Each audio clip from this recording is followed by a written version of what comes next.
Hello students, this is my 8th lecture of Unit 2 Current Electricity, Class 12. In this lecture we will study how to prove the balance condition of Wheatstone bridge using Kirchhoff law, as well as we will prove the relation of current and the drift velocity, that is I is equal to NEAVD, and also the expression of the drift velocity in terms of the relaxation time of charge carriers in the conductor. Now we will start with the proof of the balance condition of the Wheatstone bridge using Kirchhoff law. First of all, we will make the diagram. The diagram is in this form. First of all, we have to make a bridge. This is galvanometer indicated by capital G, A, B, C and D. These are the 4 arms. Suppose this is resistance R1, this is R2, this is R3, and this resistance is R4, and the junction A and C are connected together through a battery. Suppose this is the battery having positive and negative terminal, and when we connect this battery, then it is natural that the current start flowing from the positive terminal of the battery to the negative terminal of the battery through this bridge, and at junction A the current is distributed in the form of I1 and I2. I1 current will flow to the resistance R1, I2 current flow to the resistance R3. And because if we get the balance condition, we have to if we want the balance condition, it means the deflection in the galvanometer will be 0, means null deflection. The null deflection itself indicates that this bridge is balanced. Now what is the condition of balanced bridge? So the condition is, let's write,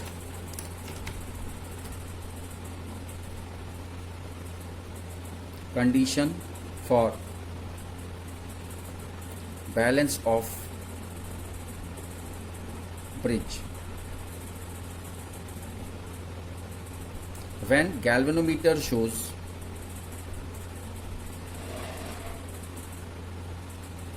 null deflection, then I explained you earlier that if galvanometer shows null deflection, then no current will flow in this arm B and D.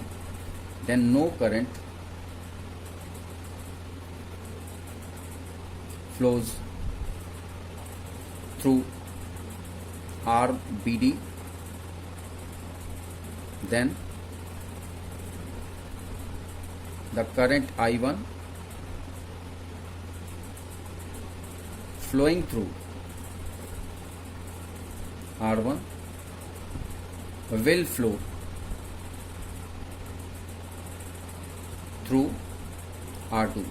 अब यहाँ से current I1 जो गई, क्योंकि BD के बीच जो galvanometer लगा हुआ है इसमें नल डिफ्लेक्शन हुआ, इसका मतलब ये पूरी की पूरी करंट जो I1 है ये किधर चली जाएगी, R2 में चली जाएगी. यहाँ करंट जाने का कोई मतलब नहीं है, क्योंकि ये बैलेंस कंडीशन अचीव हो गई, क्योंकि गैल्वेनोमीटर में नल डिफ्लेक्शन शो हुआ. Now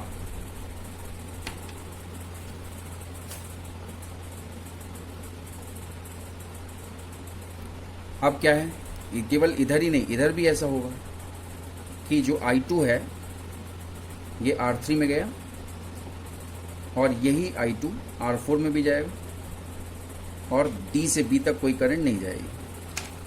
so we can write it as similarly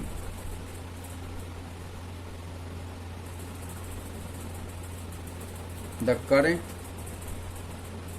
through resistances R3 and R4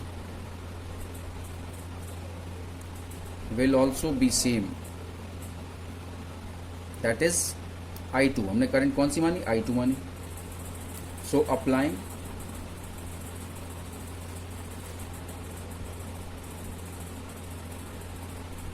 Kirchhoff law in mesh mesh या लूप हमने बताया था, मैश बोलते हैं या लूप बोलते हैं। अब इसमें देखो पहला हमने मैश माना, मान लीजिए A B D A, A B D A, इसका मतलब हम ए से चलेंगे, बी फिर डी फिर ए। अब इसको बहुत ध्यान से समझिएगा, because this is the application of Wheatstone bridge. कैसे हम सर्किट में बिना एप्लीकेशन के हम प्रूव कर ही नहीं पाएंगे। किरचॉफ लॉ का बिना अप्लाई किए हुए हम व्हीटस्टोन ब्रिज की बैलेंस कंडीशन हम प्रूव ही नहीं कर पाएंगे। Applying Kirchhoff law in mesh A B D A, तो क्या हो जाएगा, अब यहाँ से करंट कौन सी जा रही, I1 जा रही, और ए बी डी ए का मतलब क्या हुआ, ए बी डी ए का मतलब ब्रैकेट में हम लिख सकते हैं clockwise, the travelling is clockwise, travelling of current is imagine to be clockwise, A B D A.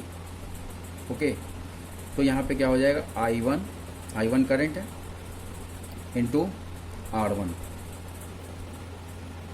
I1 into R1 is the potential of R1. So I1 into R1 plus, अब current इधर तो कोई current नहीं है B से D, लेकिन जो capital G है वो हम लोग कैपिटल G डिनोट करते हैं गैल्वेनोमीटर को भी, और कैपिटल G से हम गैल्वेनोमीटर का रेजिस्टेंस भी मानते हैं। Means we can say that the current is 0 in this BD, so in place of current we will write 0, and into resistance of galvanometer is represented by capital G into G। अब यहाँ पे देखिए, क्योंकि clockwise है, यहाँ पे देखो current इधर से आ रही है I2, बट हमारी ट्रैवलिंग किधर है, ट्रैवलिंग हमारी क्लॉकवाइज है। इसका मतलब कि ट्रैवलिंग और करंट इन दोनों में ऑपोजिट है, ऑपोजिट होगा, इसका मतलब it will be -I2 into R3। यहाँ पे सेम था तो ये प्लस था, ट्रैवलिंग क्लॉकवाइज, करंट की ट्रैवलिंग क्लॉकवाइज, तो जब दोनों का सेम था तो ये प्लस था, प्लस I1 R1। यहाँ पे करंट नहीं था BD में, तो 0 into resistance of galvanometer minus I2 into R3। I2 की डायरेक्शन ऐसे है, लेकिन हमारी क्लॉकवाइज की वजह से करंट, इमेजिनरी करंट की डायरेक्शन ऐसे है, तो ये दोनों अपोजिट हो गए, इसलिए माइनस इक्वल टू 0। यहाँ पे हम लिख सकते हैं where capital G is the resistance of galvanometer और RHS इक्वल टू 0 हमने किया है। क्यों 0 किया है, बिकॉज आप जानते हैं कि आपको मैंने बताया था जब ये लॉ पढ़ाया था, sigma IR is equal to sigma E। अब sigma IR is equal to sigma E है, लेकिन यहाँ पे इस मैश में कोई सेल तो है नहीं, तो इसलिए राइट हैंड साइड में हम 0 लिखेंगे, because there is no EMF in mesh. ठीक है, सो फ्रॉम अबव इक्वेशन, तो ये इक्वेशन हमने लिखी है, हमको क्या मिला, ये 0 हो गया। इस इक्वेशन से हमको मिला I1 R1 या I2 R3 उस तरफ चला जाएगा, is equal to I2 R3। ठीक है, सपोज ये फर्स्ट इक्वेशन हमारी हो गई, तो हमने पहली इक्वेशन अपनी प्रूव कर ली by applying the Kirchhoff law in this Wheatstone bridge. अब देखिए क्या होगा, इसी तरह से हम दूसरी मैश में हम ये अप्लाई करेंगे। So we can write similarly apply Kirchhoff law for mesh BCDB। अब हमें पहली मैश हमने ABDA लिया था, अब BCDB ये वाली मैश, इसमें भी हमने क्लॉकवाइज लिया। BCDB का मतलब क्या हुआ, BCDB इसका मतलब ये भी हम क्लॉकवाइज ले रहे हैं। BCDB के हिसाब से अगर हम अप्लाई करेंगे तो क्या आएगा,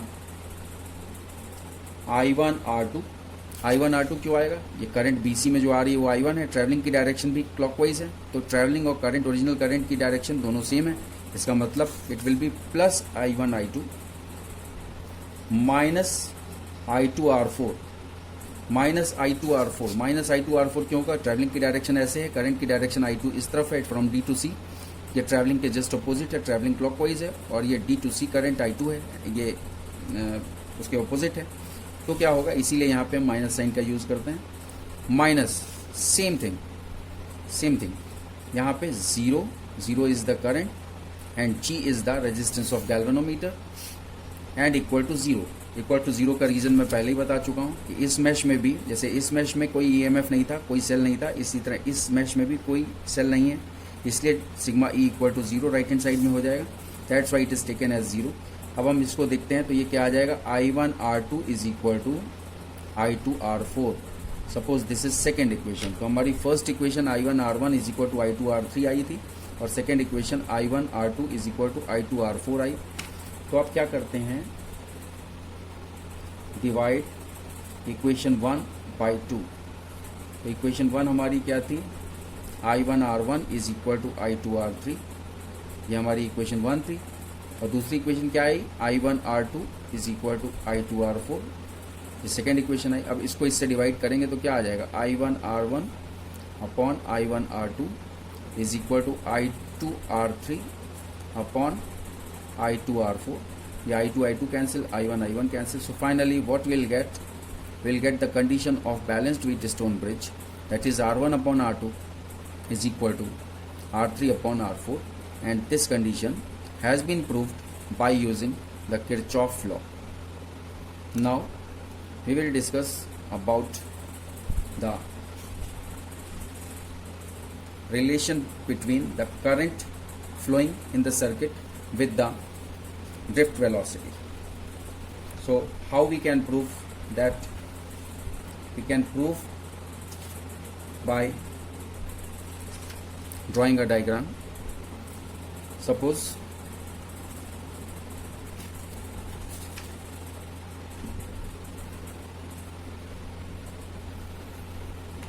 we have got, first of all, write down the heading, relation between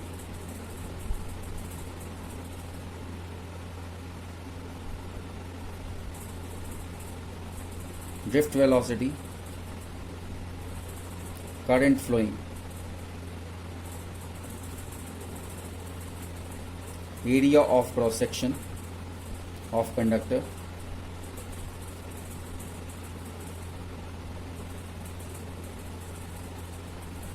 and I is equal to NEA, and charge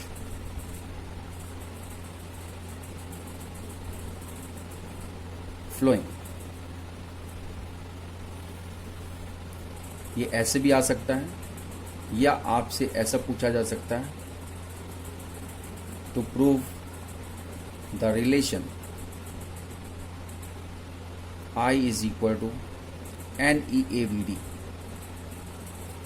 okay, अब यहाँ पे देखिए VD क्या है,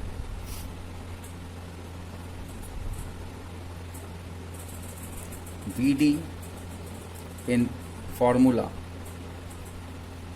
I is equal to NEAVD is drift velocity of electron. N is the number of electron flowing. A is the area of cross section of conductor, and E is the charge on an electron. इतनी चीज़ समझ में आ गई कि क्या denote कर रहा है, और जब तक डिनोट क्या कर रहा है वो नहीं समझ में आएगा तब तक हम प्रूफ ही नहीं कर सकते. तो अब सबसे पहले आप ये समझिए कि कैसे हम इसको प्रूफ करेंगे. Suppose this is a conductor, ये एक कंडक्टर है जो यूनिफॉर्म कंडक्टर है. यूनिफॉर्म कंडक्टर का मतलब कि इसका क्रॉस सेक्शनल एरिया यूनिफॉर्म है through out. And suppose the ends of the conductor are connected. This end is connected to the positive terminal of the battery, this end is connected to the negative terminal of the battery. Because this end is connected to positive, this end is connected to negative, so the direction of electric field will be from left to right, and the direction of free electron will be from right to left. So these are the free electrons, and we know that these electrons are drifted with certain velocity, and this the velocity with which these free electrons are drifted towards the positive terminal of the battery is known as drift velocity. It is represented by Vd. So this is the condition. Now we know that speed is equal to distance upon time.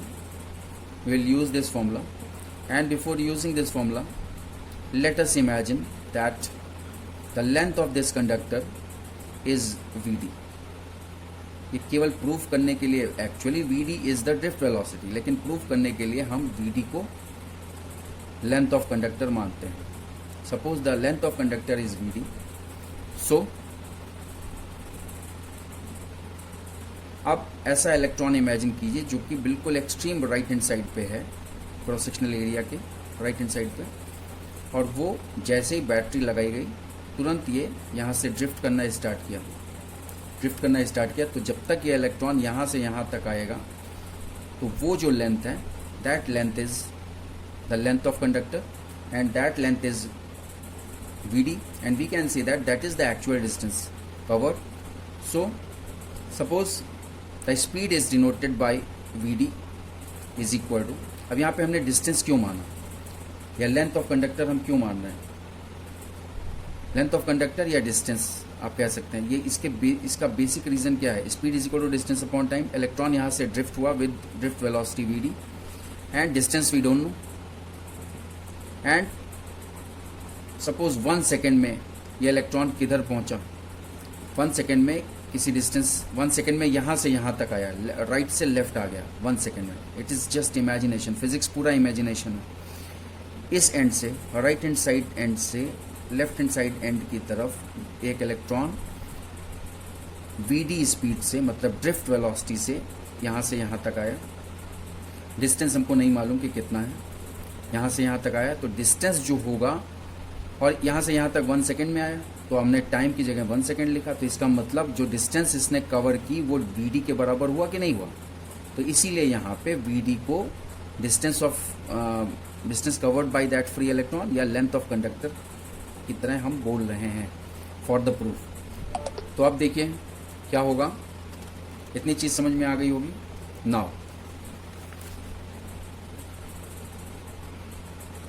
The number of free electron passing through a cross sectional area per second. अगर हमको ये पता करना है कि कितने electron एक and से दूसरे एंड पास हुए पर सेकेंड, या क्रॉस सेक्शनल एरिया से कितने सेकेंड पर सेकेंड पास हो रहे हैं इलेक्ट्रॉन, तो it is equal to the number of free electron contained in length Vd of conductor. अब ये हमारी लेंथ Vd हो गई, ये आपको पहले समझा चुके हैं. ये लेंथ Vd क्यों हुई, ये फॉर्मूले की वजह से.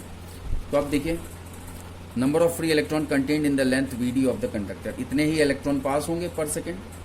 तो इसका मतलब हम ये कह सकते हैं कि number of free electron in volume, volume किसका, कंडक्टर का वॉल्यूम. अब कंडक्टर का वॉल्यूम, कोई भी कंडक्टर है, अगर उसका area of cross section A है, उसकी लेंथ Vd है, तो इसका वॉल्यूम क्या हो जाएगा. एरिया ऑफ सिलेंडर क्या होता है, वॉल्यूम ऑफ सिलेंडर क्या होता है, pi r square h. Pi r square हो गया एरिया, एच हो गया इसकी हाइट या लेंथ. सिलेंड्रिकल ही तो है कंडक्टर, तो इसलिए फिजिक्स में हर जगह मैथ्स यूज होती है.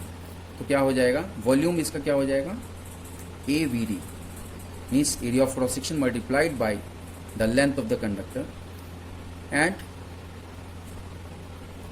so it will be number of free electron in the volume. कितना हो जाएगा, suppose it is 1 electron is indicated, number of electron is represented by n, so n AVD. इस तरह से हम रिप्रेजेंट कर सकते हैं number of free electron passing through the cross section per second.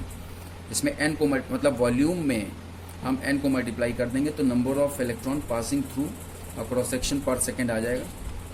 अब जब ये आ जाएगा तब हमको इमेजिन करना पड़ेगा कि चार्ज अगर E है, let charge on electron is equal to E, thus the charge that flows through every cross section in 1 second, 1 second में हर क्रॉस सेक्शन से कितना चार्ज फ्लो होगा हमको मालूम है। Q is equal to N e होता है। एन कितना है? Number of free electron passing through the cross section per second, n A we d है। This is n A we d. ये हम एन की जगह रखेंगे इंटू ई। यहाँ पे कौन सा फॉर्मूला यूज हुआ? Q is equal to N E. Q is equal to N E कौन सा फॉर्मूला होता है? मैं आपको पहले बता चुका हूँ, it is quantization. So it is equal to N E A we d is equal to Q। Okay, so हम एक और रिलेशन जानते हैं, Q is equal to I t. The current will be represented by I is equal to Q upon t, क्योंकि हम ये जानते हैं Q is equal to I t होता है। अब इस Q की वैल्यू हम इसमें 1 से 2 में रखते हैं तो क्या हो जाएगा? N E A we D upon T. I is equal to N E A we D upon T हो जाएगा। ठीक है, लेकिन टाइम की जगह हम क्या लिख सकते हैं? टाइम की जगह लिख सकते हैं 1 सेकेंड, क्योंकि हम पूरा 1 सेकेंड के लिए ही शुरू से ही इमेजिन कर रहे हैं। Take t is equal to 1 second, तो क्या आ जाएगा? I is equal to N E A we D. और यही हमको रिलेशन प्रूव करना था। इस रिलेशन को प्रूव करने के लिए हमने ड्रिफ्ट वेलोसिटी को वीडी से जब हम रिप्रेजेंट करते हैं तो उसको हमने distance covered by that electron from one end to another end of the conductor, हमने ये माना कि 1 सेकेंड में ये कवर हो रहा है, इसीलिए v d is equal to distance हो गया। ये आपको प्रूफ में याद रखना है। Without supposing the distance is equal to v d we can not proof this. तो फिजिक्स में ऐसे ही है कि आपको अपनी ज़रूरत के हिसाब से कुछ ना कुछ सपोज करना पड़ता है, तभी आप फिजिक्स में कुछ कर पाते हो, specially proving. Now next proof is derive the expression of drift velocity in terms of relaxation time of charge carriers in conductor. This is the proof. So for proving this we have to suppose let V is the potential difference across a conductor of length small l of cross sectional area A having n free electron per unit volume। Suppose per unit volume small n free electrons हैं उसमें। This is the conductor and the potential difference across this conductor is V। Suppose PD is V and the length of the conductor is L and area of cross section is A and there are n free electron per unit volume. So these free electron, when the battery is connected to this conductor, then what will happen? Due to the force, electrostatic force, these electrons, free electrons, will be forced to move against the electric field. The direction of electric field is from positive to negative. Suppose this is positive terminal, this is negative terminal. This end is connected to positive terminal, this end is connected to the negative terminal of the battery. Then naturally the direction of electric field will be from left to right. And in this condition, the electron being negatively charged will move towards the positive terminal of the battery. It is drifted towards the positive terminal of the battery, and it will be drifted with a force. Suppose this is vector F. So we can write it as force on free electron can be represented as vector F is equal to minus E vector E. This minus sign is indicated because the direction of electric field is from positive to negative terminal, and the direction of electron the direction of force acting on the free electron will be against this electric field, so that's why it is minus sign. Okay, now we know that acceleration is equal to the ratio of force and mass by using F is equal to ma. ये formula आपका class 9th का है जो जिसमें use हो रहा है. सो F की जगह हम क्या रख सकते हैं, माइनस ई रख सकते हैं. तो F की जगह minus small E is the charge on one electron and vector E is the electric field intensity. So it is E upon m. Suppose this is first equation. Vector A is equal to minus E upon m. Now the velocity increases.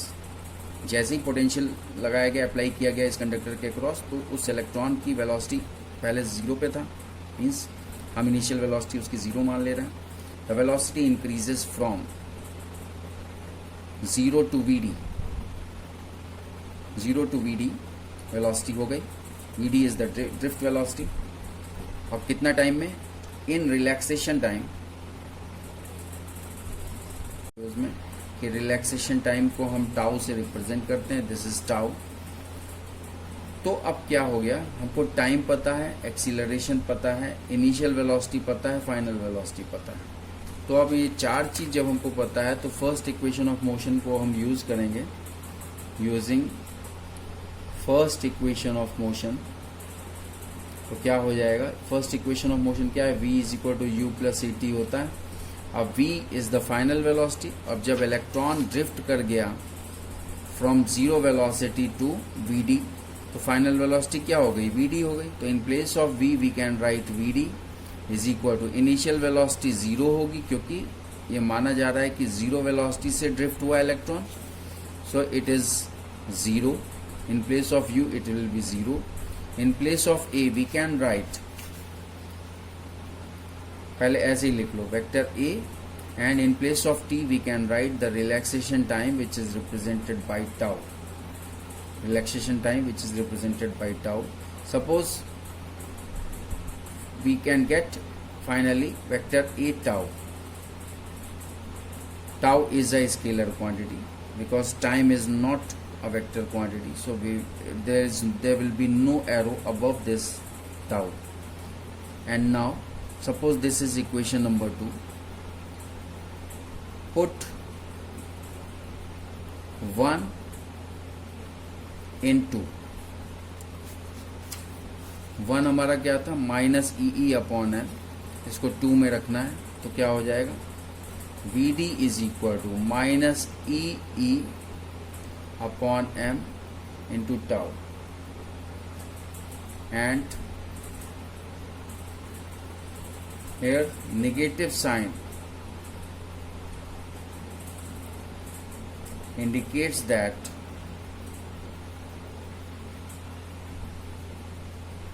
the direction of VD is opposite to direction of electric field intensity vector capital E. So hence we have derived this minus E vector E upon m tau. So this is the derivation. Drift velocity is Vd in terms of relax of the charge carriers in the conductor. So this is the relation between Vd and tau. So this proof is very important. You have to remember each and every step of this proof. Thank you very much for watching this video.